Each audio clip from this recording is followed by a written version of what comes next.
maalinba aalad cusub ayaa adduunkani lagu soo kordhiyaa aaladahanina waxa ay saamayn togan iyo mid tabanba ku yeeshaan bulshooyinka kala duwan ee ku kala dhaqan daafaha caalamka isticmaalkooguna waxa uu noqday mid maalinle ah oo ka mid noqday nolosha caadiga ah sida aynu quutal daruuriga u quudanno ayayna aaladda internetka u noqotay mid nolosheena sidaas ula falgalay haddaba Soomaalidu waxay ka mid yihiin dadka ay saamaynta ku yeelatay aaladahani casriga ah ee dunidani tisqaaday taasina waxay keentay in dhaqankii Soomaaliyeed ay haatan isbedel weyn u ka muuqdo waxyaabo badan ayay aaladahani ka bedeleen dhaqankii caadiga ahaa ee Soomaaliga lagu yaqaanay tusaale ahaan waxa inaga filan waayadii hore qofka martida ah marka uu tagayo guri Soomaaliyeed waxa uu markiiba qofkaasi dalban jiray ama se uu gurigaas weydiisan jiray in loo keeno weyso sijaayad ama se kitaab qur'aan ah si uu akhristo dabcan haatan arintaasi waa ay isbedeshay oo waxa ay noqotay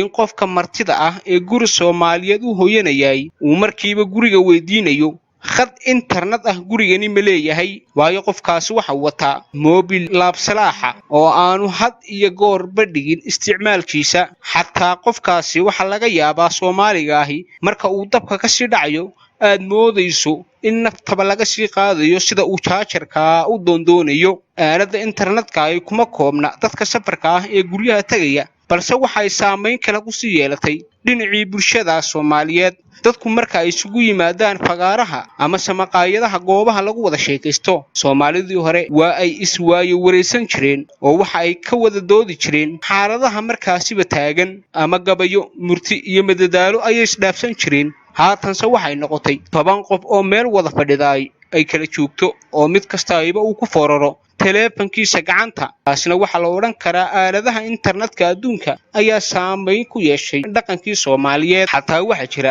mararka qaar qoysaska guriga wada joogay aabe hooyo ilaa iyo caruurtooduba in mid walba ayba uu si gaar ah isaga mashquulsan yahay oo aanu qofka kala haleelaynin tanina waxa la oran karaa aaladaha casriga ah ee internetku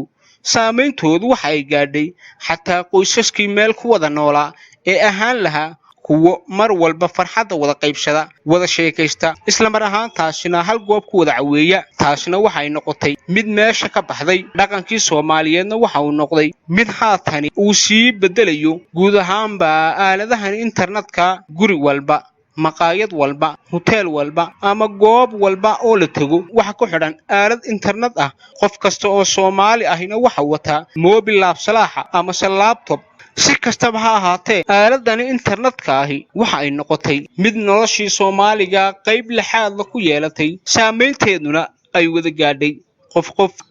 qoys ilaa iyo bulsho ka bulsho meel walba ay joogaan qof kasta ayna waxa uu si caadi ah ugu forara teleefankiisa gacanta xataa habeenkii waxa laga yaabaa in qofku aan hurdo wacan baseexan isagoo oo ku saamaleelaya isticmaalka aaladahani casriga haddaba dhaqanka Soomaaliyeed ee uu saameeyay aaladani internetka ah waxa ay mustaqbalka keeni kartaa mid guud ahaan ba dhaqanka Soomaaliyeed meesha ka saarta una sii dabar go'o